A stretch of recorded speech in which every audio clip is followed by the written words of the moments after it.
ప్రతి ఒక్కరికి పేరు నమస్కారం.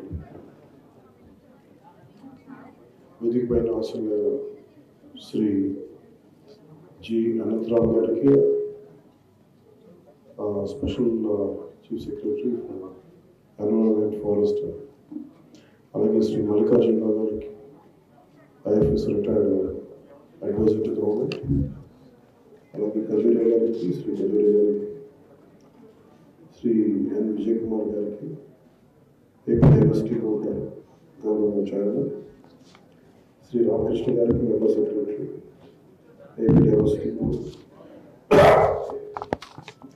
శ్రీ సింహాచలం గారికి, రిజిస్టర్ ఆచార్య నాగార్జున యూనివర్సిటీ, చేసిన బయోడైవర్సిటీ మేనేజ్మెంట్ కమిటీ సభ్యులు, ఎన్జిఓస్, టీచర్స్, పర్యావరణవేత్తలు, విద్యార్థులు, అలాగే బాటనిస్టులకు నమస్కారం. ఈ బయోడైవర్సిటీ మీద చాలా అనుభూతులు వేదిక పైన ఆశీర్వాదాలు ఉన్నారు. వాళ్ళందరూ చెప్పిన మాటలు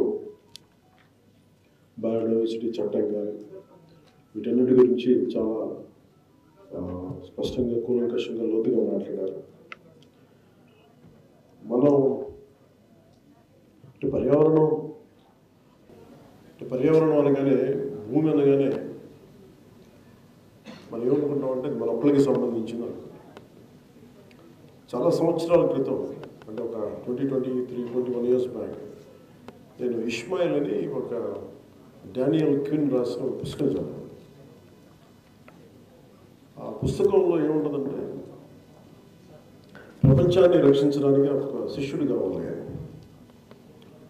I need a disciple who will save God the world. దాని మీద ఒక పోస్ట్ బాక్స్ అడ్రస్ ఉంటుంది.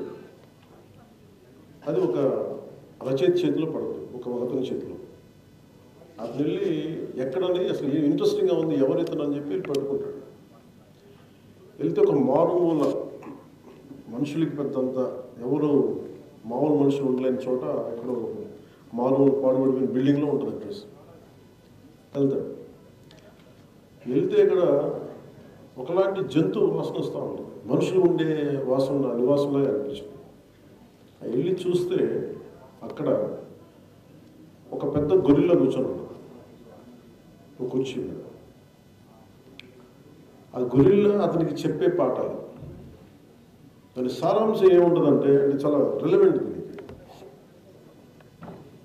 నేను ఒకప్పుడు సర్కస్లో, ఎవరు నువ్వు అంటే, నేను ఒకప్పుడు సర్కస్లో, నేను ఎక్కడ ఆఫ్రికా నుంచి నన్ను నా తల్లిదండ్రుల నుంచి వేరు చేసి నన్ను ఒక సర్కస్కి అమ్మేస్తే, ఆ సర్కస్ నన్ను అమెరికాకి పట్టుకొస్తే, అక్కడి నుంచి నేను ఇక్కడికి దాకా ఎలా వచ్చాను, నువ్వు ఎలా మాట్లాడగలుగుతున్నావు అని అడుగుతున్నాను. అంటే అది నేను కమ్యూనికేషన్ నేర్చుకున్నాను. దాంట్లో సారాంశం ఏముంటుందంటే, మన ఈ జీవ వైవిధ్యానికి సంబంధించి మాట్లాడుతుంది. బేసిక్గా దాంట్లో ఇది ఏం చెప్తుందంటే, ఆ గొరిల్లా మనిషికి టేకర్స్ అండ్ లీవర్స్ అంటారు. ఎంతసేపు మనం తీసుకోవడం అలవాటు అయిపోయింది, కానీ ఇవ్వడం అలవాటు పోయింది, పరిరక్షించుకోవడం అలవాటు పోయింది.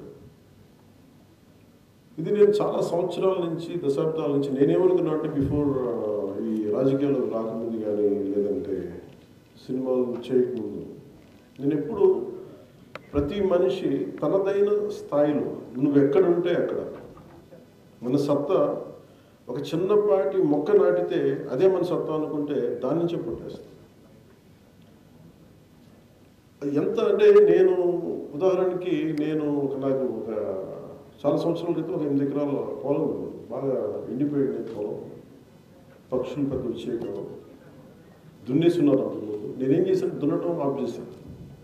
నేను అందరిలాగా డబ్బులు సంపాదించాలని కాదు, కానీ ఈ జీవ వైవిధ్యం పెరగాలంటే ఏం చేయాలని అనేక పుస్తకాలు చదవటం వల్ల, నువ్వు ఏదైనా చెయ్యాలి సహాయం అంటే, నువ్వు ప్రకృతితోటి చెడగొట్టడం ఉంటే చాలు.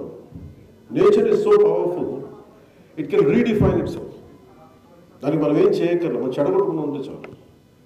ఈ ఇష్మాయిల్ అనే పుస్తకంలో వాడు ఏం చెప్తాడంటే, మీరు ఎంతసేపు ఆ గొరిల్లా ఏం చెప్తుంటే, మీరు తీసుకోవడం అలవాటు అయిపోయింది, మీకు తిరిగి ఇవ్వడం అలవాటు లేదు. వనజీవి రామయ్య గారు ఉన్నారు, మీరు ఊహించండి. ఆయన ఇవ్వడం తెలుసు ఆయనకి.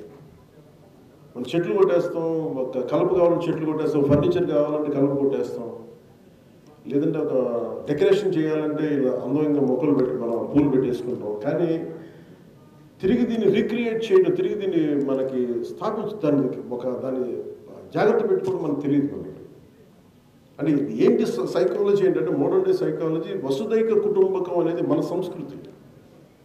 మన పండుగలు కానీ మన సంస్కృతి కానీ ఎప్పుడు కూడా ప్రకృతితో మమేకమై ఉంటాయి. అంటే ప్రకృతిని పరిరక్షించుకుంటేనే మనం ఉంటాం. ప్రకృతిలోని జీవన వైవిధ్యాన్ని పరిరక్షించుకుంటే మనం బతుకుంటాం, అది మన మనుగడికి మంచిది అనేది మనకి ఎప్పుడు చెప్తుంటుంది. కానీ contemporary civilization, modern day civilization ఇవన్నీ మర్చిపోయాయి. ఉదాహరణకి వినాయక చవితి తీసుకుంటే దాదాపు 53-54 రకాల అడవి మొక్కల్ని, ఔషధ మొక్కల్ని మనం పెట్టుకుంటాం. అవి పూజకి కావాలి అంటే అవి మరి పరిరక్షించుకుంటాం. ఇట్లా అన్ని ముడిపడిపోయాడు. ఇలాంటి సందర్భంలో నేను ప్రాక్టీస్ చేసింది ఎక్కువ సైంటిఫిక్గా నేనేం మాట్లాడదలుచుకున్నాను. Just basic what can we do. నా పొలంలో నేను ఏం చేశాను, 8 ఎకరాలు దున్నడం మానేసాను కోసం. అందరూ కుదరకపోవచ్చు, కానీ నేటివ్ స్పీషీస్ ఏవైతే సహజంగా ఆ నేలలో పెరిగే మొక్కలు, మనకి వేసిన మన ఉద్యాన పంటలతో పాటు సహజంగా ఉండే మొక్కలు చిన్న మనకి పనికి రాకపోవచ్చు, అందంగా ఉండకపోవచ్చు, కానీ జీవ వైవిధ్యానికి చాలా అవసరం. దాన్ని ఆధారం చేసుకొని కొన్ని పాములు ఉండొచ్చు, దాన్ని ఆధారం చేసుకొని క్రిమికీటకాలు ఉండొచ్చు, దాన్ని ఆధారం చేసుకొని ఎన్ని జీవరాశులు ఉండొచ్చు. అవన్నీ మనకు తెలియదు, అన్నీ మనకు కనిపించవు. జీవ వైవిధ్యాన్ని పరిరక్షించుకోవడానికి మనం చేసే చాలా every simple small act makes difference. నేను 8 ఎకరాల్లో చేసింది, నేను రక్షించుకోవడం చిన్న చిన్న కుంటలు తవ్వాను, నీళ్లు తవ్వాను, చిన్న చిన్న నీళ్ళ కుంటలు తవ్వాను.